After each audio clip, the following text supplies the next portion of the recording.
En este video hablaremos de los tipos de ingresos que afectan a la declaración de la renta. Básicamente son todos los ingresos los que acaban derivando en renta, salvo los que sean por herencia o donación, que esto ya tiene su impuesto de sucesiones y donaciones totalmente aparte de la declaración de la renta. En el apartado rendimientos del trabajo, básicamente esto está bien, es decir, se califica todo lo que son ingresos derivados de salarios, de pensiones también, si eres jubilado o tienes una pensión de contributiva, no contributiva, por una incapacidad, lo que sea, se refleja en este apartado de rendimientos del trabajo.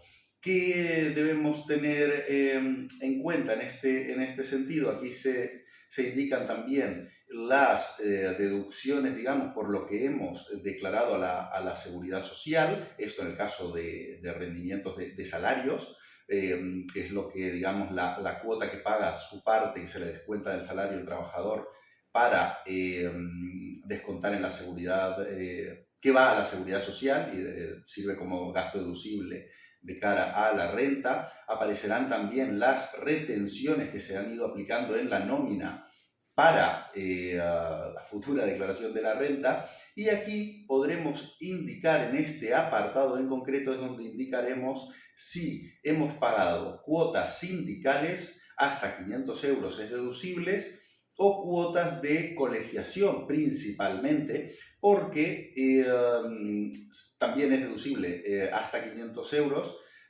porque se entiende que el tema sindical, digamos, es un poco para favorecer la agrupación o la asociación sindical de los trabajadores, y las cuotas colegiadas de colegios profesionales es porque se entiende que si no estás colegiado para según qué profesiones, pues no puedes ejercer. Entonces te lo califican como gasto deducible. Aquí también en este apartado te preguntarán si has destinado alguna cantidad por pleitos laborales, es decir, has tenido que ir a juicio porque has tenido conflicto con tu empresa, por algún tema de despido, de salario, etcétera, etcétera, y has tenido que pagar un abogado para reclamar este rendimiento que después se ha generado. Pues bueno, este gasto también es deducible en la declaración de la renta. De hecho, es el único gasto deducible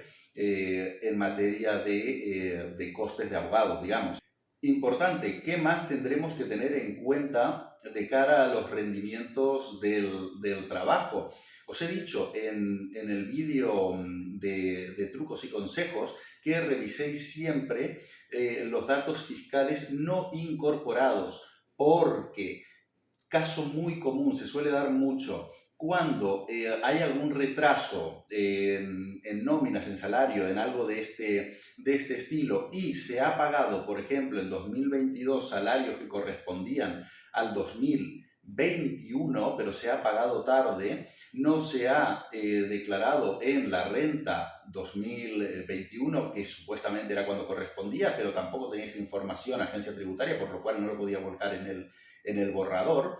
Te lo vuelca ahora, ya te lo hace saber que son atrasos, te dice de qué ejercicios son, normalmente es de un año para otro, es raro encontrarse de años más atrás. También puede pasar o verse afectados este tipo de situación de los atrasos con prestaciones del tipo ingreso mínimo vital, que se ha cobrado y se ha tenido que devolver, pero lo han detectado más tarde. Pensiones que se estaban cobrando y por lo que sea el pensionista se dio de alta en algún periodo y tuvo que, esto la Seguridad Social lo detecta y te hacen devolver una parte de la pensión, o, básicamente cuando son complementos a mínimos y este tipo de cosas. Bueno, se da esta serie de situaciones que hay atrasos que regularizar. Afectan este tipo de atrasos normalmente a rendimientos del trabajo, al apartado de rendimientos del trabajo, cuando te sale en los datos, digamos, no incorporados y te dicen que son atrasos de años anteriores, lo que tendrás que hacer es una complementaria de ese ejercicio que te están avisando, que es donde correspondería indicar ese atraso.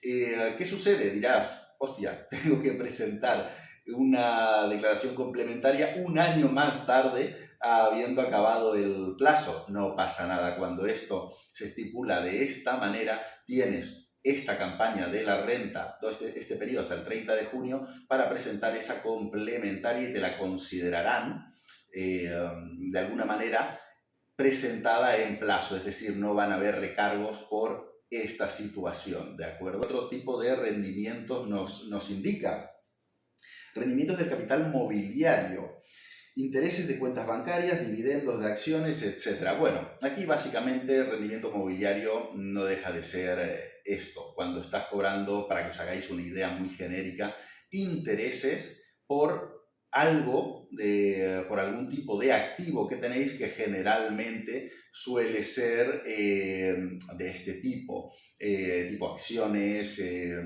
préstamos, intereses, etcétera, etcétera. ¿Cuál es la particularidad de este tipo de rendimientos en general? Que prácticamente siempre está informado, porque veréis que en el 90% de los casos es muy raro que no aparezca en el borrador de la renta. La gran mayoría son intereses que te da el banco por cuentas remuneradas, por fondos de inversión, por acciones. Todo el tipo de compraventa de acciones siempre se da de pasar por notario, están inscritas en registro. Es decir, es información que aparece por un lado u otro. Es muy raro que esta información se le escape a la agencia tributaria. Incluso si se hiciera un préstamo personal, digamos, entre particulares, si hay intereses, hay que declarar esos intereses que se están generando en sus respectivos modelos. Esta información va a renta.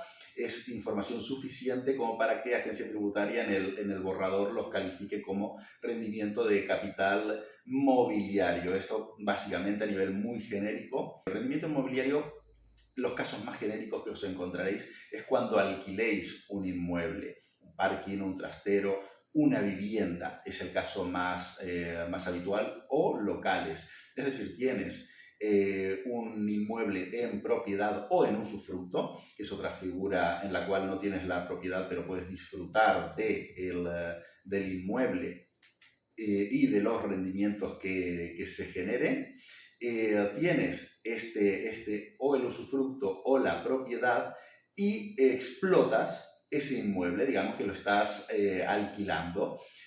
Pues esto es un rendimiento inmobiliario. Las rentas que recibes por alquilar ese inmueble son rendimientos inmobiliarios. Esto es raro que agencia tributaria tenga todos los detalles de estas operaciones. Sabrá que lo estás alquilando, porque recuerda que cuando has empezado, cuando te has metido en tu borrador, te ha preguntado por tu domicilio para que lo ratifiques. Entre otras cosas, si estás de alquiler, quien esté de alquiler, le preguntan en qué situación está. Si dice que está de alquiler, le piden por el DNI del arrendatario. Entonces se hace un cruce de datos.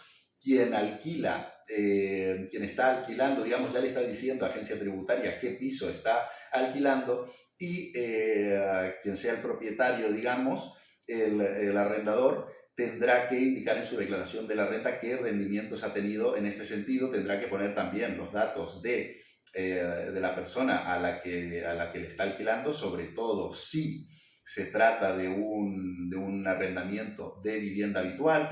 Si el inmueble que tienes alquilado, arrendado, quien te lo alquila lo usa para su vivienda habitual, ese alquiler, ese rendimiento inmobiliario tendrá una reducción del 60%. Es decir, si has rentado, digamos, por 10.000 euros ese año y se destinó ese alquiler como vivienda habitual, que sepas que, lo tendrás que indicar en el borrador, que ha sido para esas situaciones, es fácil, es intuitivo, pero que sepas que se calculará, se cargarán impuestos solo sobre el 40% de esa cantidad, de los 4.000 euros. 4.000 euros de 10.000.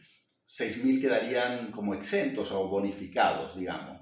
Esto se hace un poco para favorecer el alquiler de vivienda habitual, y intentar combatir o evitar un poco otro tipo de prácticas como alquiler turístico y demás, que al final, bueno, generan las variables que generan en el mercado inmobiliario. Cuando se da la venta de un inmueble, hay que declarar la ganancia o la pérdida patrimonial. ¿Qué tendremos que hacer? Tenemos que tener preparada toda la documentación de cuándo se adquirió el inmueble en concreto, sea por herencia, sea por donación, sea por compra, y toda la documentación de la venta del inmueble. Muy importante, esta información no sale nunca en el borrador. De momento, al parecer, no está tan digitalizado este asunto, porque hay cuestiones también, como pasa con el alquiler, gastos deducibles, que es raro que se pueda tener esta información, al menos a día de hoy. Veremos si con el tema de la facturación electrónica se avanza un poco en esto, pero bueno, en principio tenéis que incluirlo vosotros, las ganancias o pérdidas patrimoniales. ¿Qué tendréis que tener en cuenta? Principalmente, disponer de todas las facturas de gastos, tanto cuando se compró, porque eso lo que hace es aumentar el importe de la compra o de la adquisición, y las facturas de los gastos de cuando se vendió, porque eso reduce el importe de la venta. Entonces, si al precio de venta, por ejemplo, 120.000, le quitamos 50.000 del precio del resultado del coste de adquisición, nos queda una ganancia patrimonial de 70.000. Y tendrá que reflejar todo esto: fecha de adquisición, fecha de venta, y la declaración de la renta ya calculará automáticamente cómo funciona el tema de la ganancia patrimonial. Las ganancias patrimoniales tienen ciertas reglas con el porcentaje impositivo, que son los siguientes. Hasta 6.000 euros es el 19%, de 6.001 euros a 50.000 euros es el 21%, de entre 50.001 euros y 200.000 euros la ganancia patrimonial se carga al 23%. Por ganancias patrimoniales de más de 200.000 euros se carga el 26%. ¿Qué tenemos que tener en cuenta?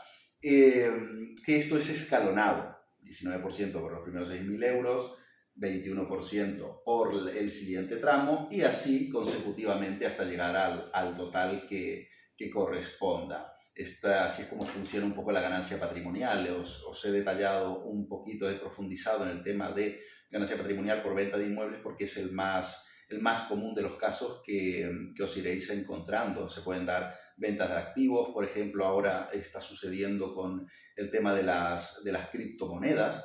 Se ha ampliado un apartado especial en esta renta para declarar este tipo de activos. No entraré en este video muy al detalle. Dejadme en los comentarios si queréis profundizar en este tema, y os preparo un vídeo un poco más detallado, solo hablando de ese apartado de cómo se debe declarar, qué se tiene que declarar, qué tenemos que tener en cuenta, qué no, porque es un tema nuevo, es un poco más peliagudo, hay circunstancias que pueden generar dudas, y para que se entienda bien, pues bueno, podemos hacer un vídeo aparte solo de esto. Seguimos con los rendimientos que se tengan que declarar en renta. Vamos a ver qué más nos dice.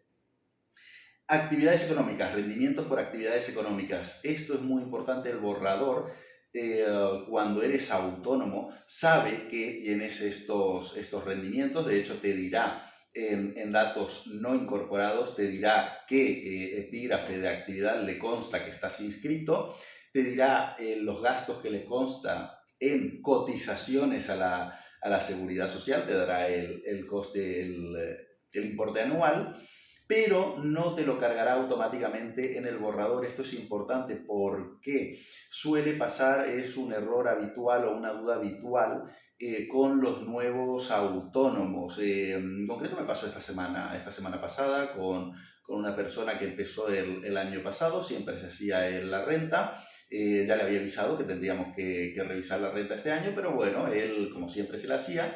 intentó revisar el borrador y cuando comentamos el hecho de que teníamos que repasar cuatro cosillas para hacerla, lo que me comentó es, he hecho el borrador, me sale tal, pero veo que está esta situación en la información no declarada y demás, y no sabía muy bien ver dónde estaba la información de la actividad, pues precisamente porque el borrador no lo contempla, hay que meterlo de manera manual, al menos al día de hoy. Quizás con la facturación electrónica a partir de 2025 esta información aparezca más recogida, pero de momento lo que hay que hacer es incluirla nosotros manualmente. Cogemos los libros registro de facturas emitidas, de facturas recibidas, volcamos toda esta información en los apartados que mayormente se adapten y, bueno, ya tendremos declarados los ingresos por actividades económicas.